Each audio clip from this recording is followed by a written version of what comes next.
A very good evening, ladies and gentlemen. It's a pleasure for me to be part of this convention, and I never take it lightly when people invite me to transformational sessions like this.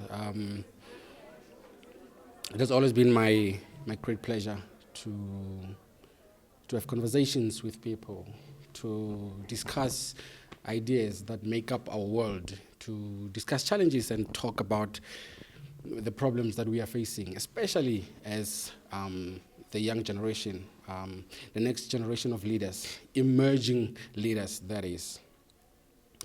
This evening, I'm not going to be long. I'm not going to take much of your time. Take a lot of time.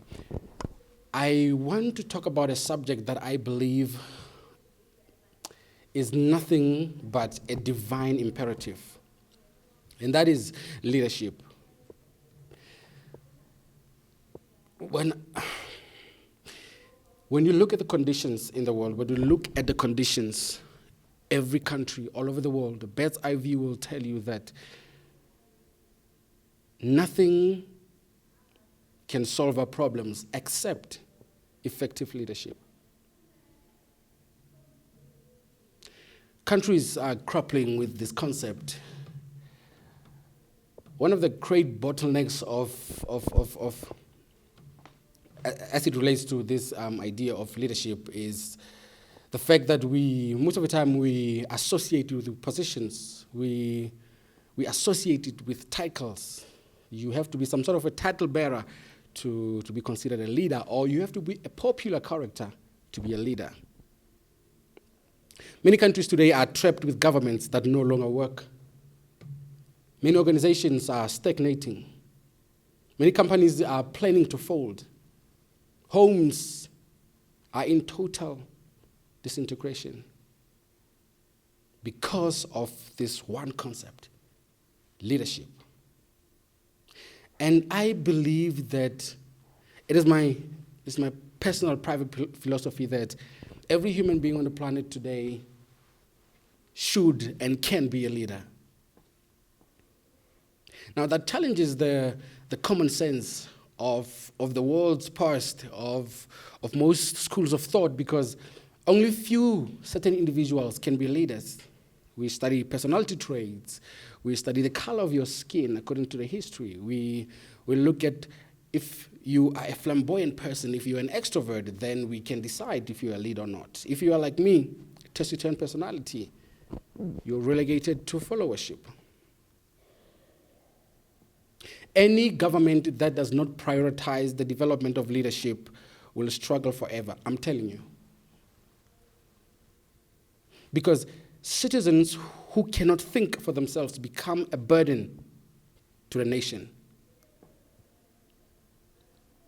So here we are, you and I today, we seem to be a sophisticated world that goes absolutely nowhere. How are we going to solve the problems of our nations? How are we going to solve the problems in our companies and organizations? There's one direction, and that is leadership. It has always been my fascination. I've studied great ideas of great philosophers. I've read tens and tens and tens and tens of books in studying this subject of leadership, trying to understand why are we struggling as the world. Why are we stalling? And I've come to realize that even the most sophisticated schools, the most brilliant of professors, still have it wrong. Because most ideas about leadership are prejudiced. They are meant for the elite or a certain group of people.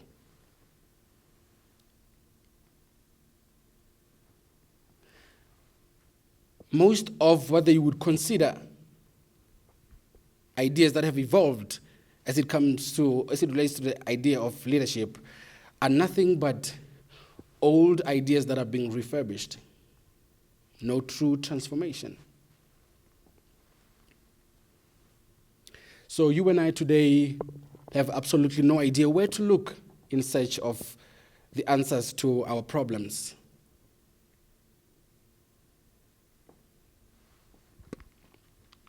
Let's move ahead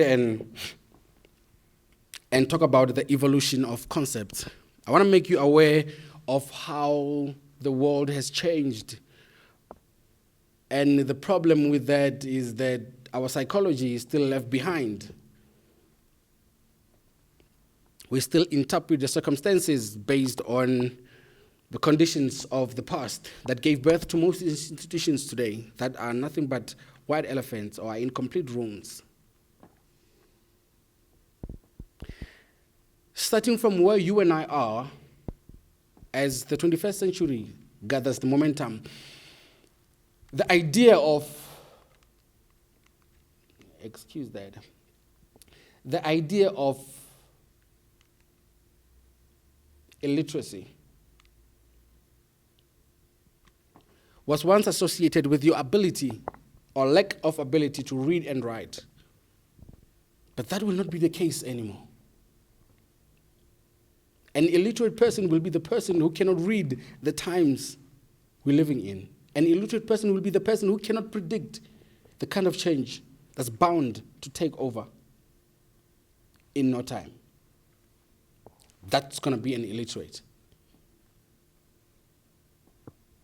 Number 2, unemployment, which is what we are probably the number one problem in the world today, unemployment. My question to you today is unemployment a problem? The answer to that question will determine what becomes of our world. How is it a problem if the world we're living in does not demand labor anymore? Do we blame the economic system or structures? Or do we come up with new ideas to replace the system? Is unemployment a problem, really? Number 3, education. Education. Back in the days, it used to be about qualification. You will realize that we are heading for a world, if already we are not there, where there's going to be more education than employment. We're almost there. More education than employment. The problem with the education that, traditional education that you and I have been fed over the years is that it's not relevant anymore. It's obsolete, completely obsolete. My personal philosophy is, if you're afraid of employers, get qualification. But if you're not afraid of life, get education. We're going to delve a bit deeper as we go along on this concept. Number 4, leadership. Like I alluded to this idea a bit earlier, it's no longer about being at the forefront. It's no longer about holding the office. It's no longer about the position. It's not even about the title anymore. It's about the patterns of thinking that a person applies or harbors. Patterns of thinking, how you see the world, how you perceive the world. These are the people that are going to survive the 21st century, leaders.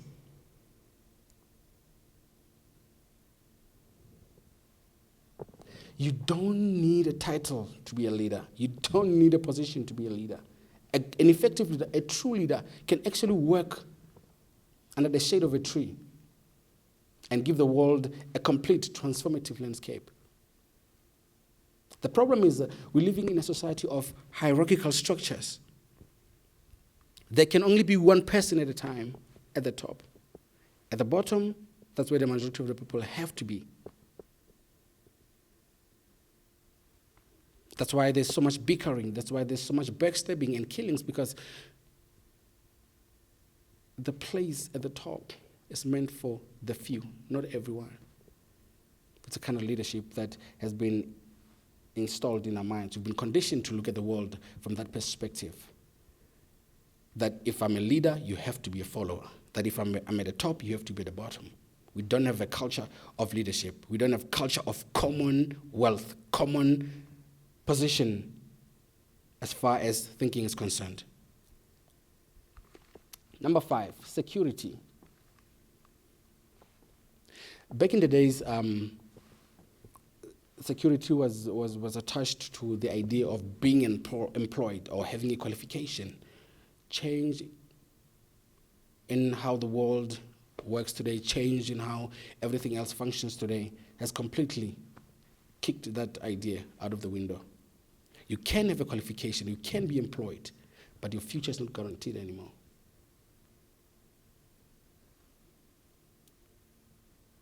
You have a qualification, but the company that you're working for is planning to fold. What are you going to do? What's going to secure our future is something simple, but difficult to implement because of how we were conditioned, given the worlds that we come from. Our relationship with time, risk, and failure. The moment we get to explore that, you will go to sleep knowing that your security is actually between your ears, in nothing else.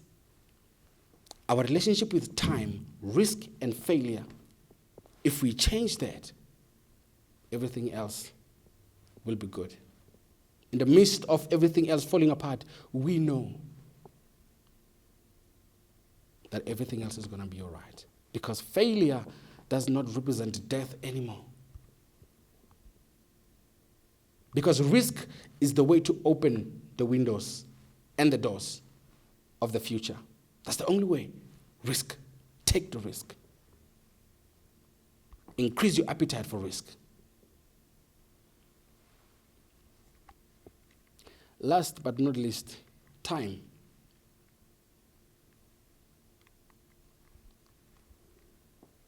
One of the greatest problems today is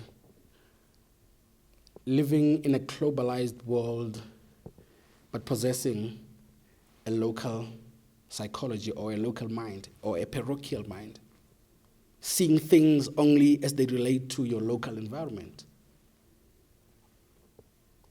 That's a difficult thing to do. That's a difficult thing to change because sunset still sends us to sleep. Forgetting that when you go to bed, other parts of the world where the development of the economy is even more robust, up and working, signing deals, determining your future in an indirect way.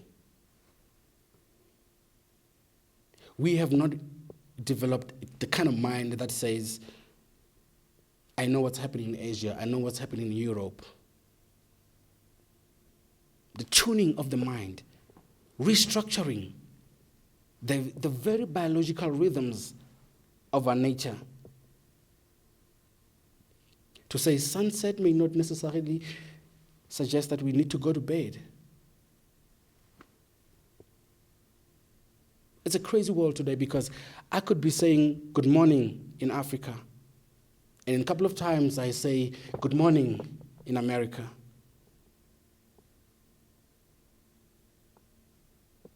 It's a changed world. And most of us have not been able to keep up with that kind of change. Let's look at what I call the diagram of life. The diagram of life.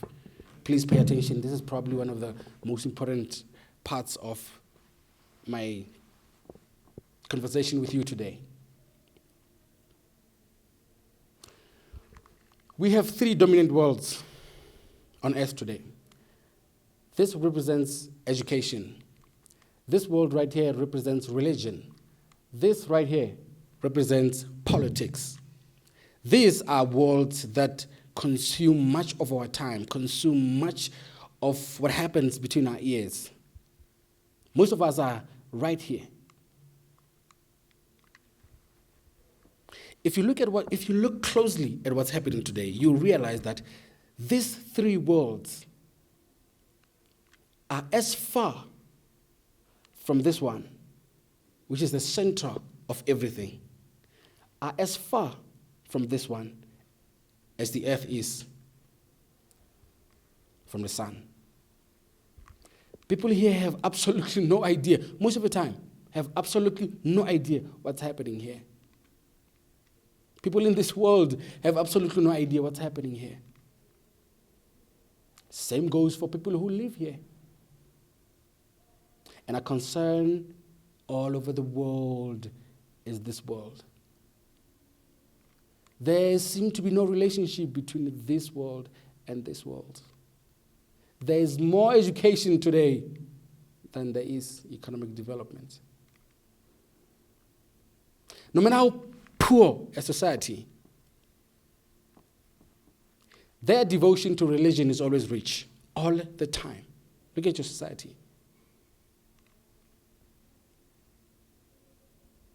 One question that crossed my mind last night was, does poverty keep politicians awake at night?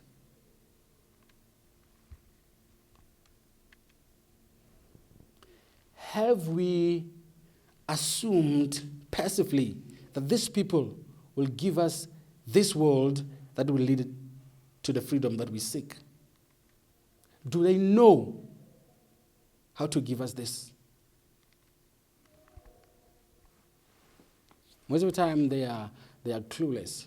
A bit of a digression. Maybe, perhaps, we've been asking democracy to do for us what it was never designed to. A keen observer will tell you that a democracy has not failed to be itself. What it's failing at is giving us what we desire. This is the world you're living in. If you understand this, your life will transform quicker than anything else that you can imagine. This world is a world of its own. Most of the time it's not connected to this one. Neither this one, nor this one. We come from a world that had few, in most cases, no leaders at all, and have been thrust into one that requires leadership as a sine qua non, absolute, indispensable factor. This world requires nothing but leadership.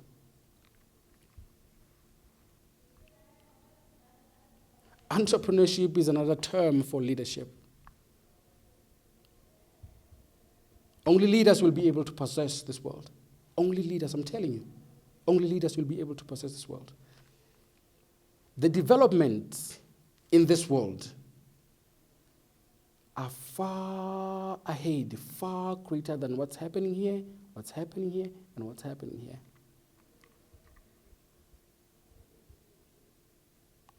This world requires education on a daily basis. You don't depend on your qualification. As a matter of fact, most qualifications cannot operate here, are not relevant here.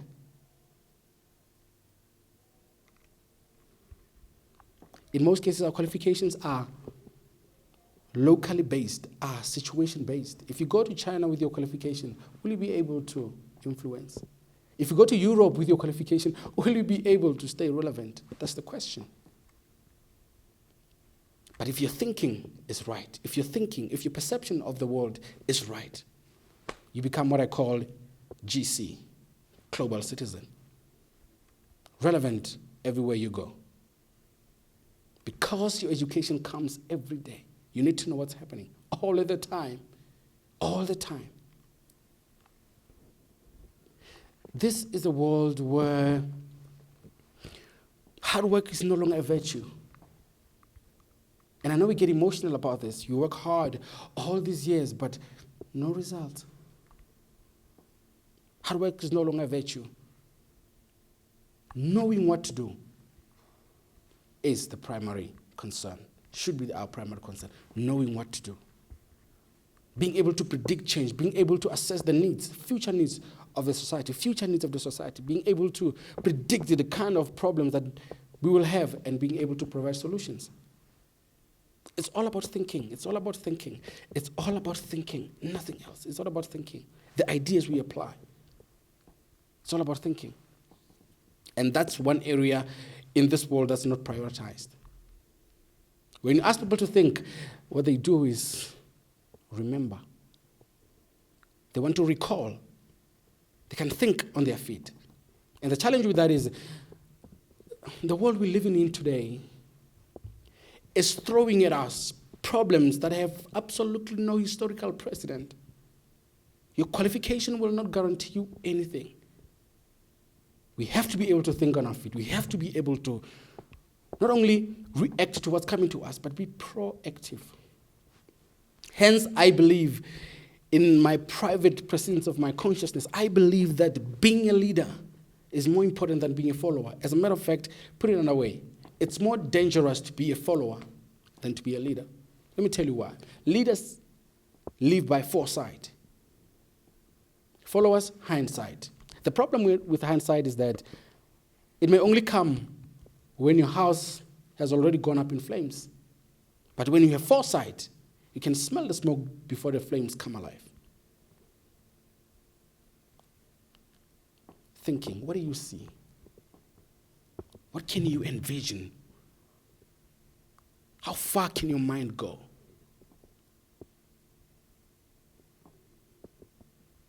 We need to restructure. I think we need to restructure our perceptions. Are we thinking generationally? That's a key. Are we thinking about securing the next bread? Or are we thinking about securing the next generation? That's key.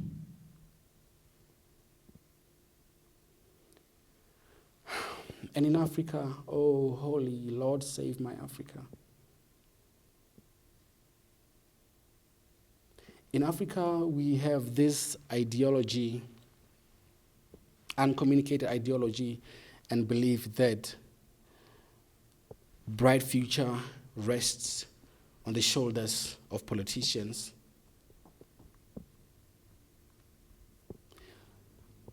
When you look just a few strides back where we're from, look at the ancient scrolls. There's no record of politicians leading lasting change. Maybe we shouldn't blame them for what they've become or the kind of world that they've given us. There's credit that's due to them. But listen to what I'm telling you in context.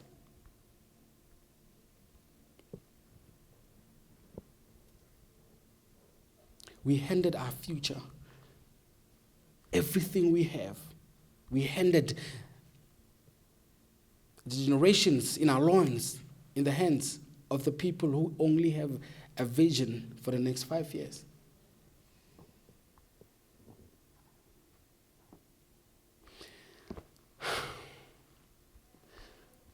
This may not go down well with many people. Actually, I've been attacked for saying this, but I don't mind being attacked, especially when I know I'm right.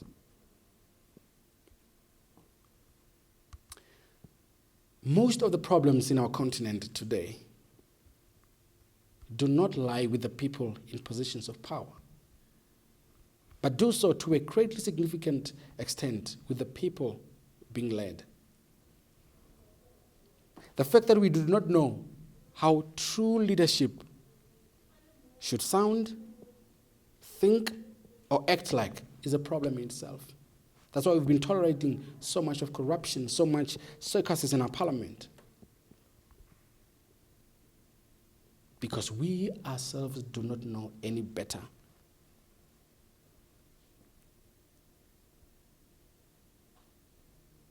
So I want you to look at this diagram once again, study this, and remember everything that I said about this diagram. If you get this right, if you understand what I'm telling you here, you will see and understand why we have some of the problems that we're having today.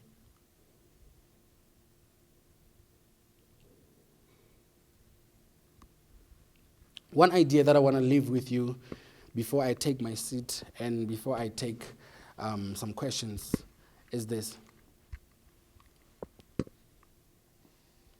The earth exists for the expression of human ideas. That's what I believe. I believe that with every fiber of my being. The earth exists for the expression of human ideas. The problem is we do not know how to think. The problem is we just go about with other people's ideas. Your life, whose idea is it? If you don't produce an idea, you cannot control how it unfolds. You cannot control or even know its destination. But if you prioritize thinking, produce your own thinking, produce your own ideas, your future is right in your hands. Ladies and gentlemen, thank you very much.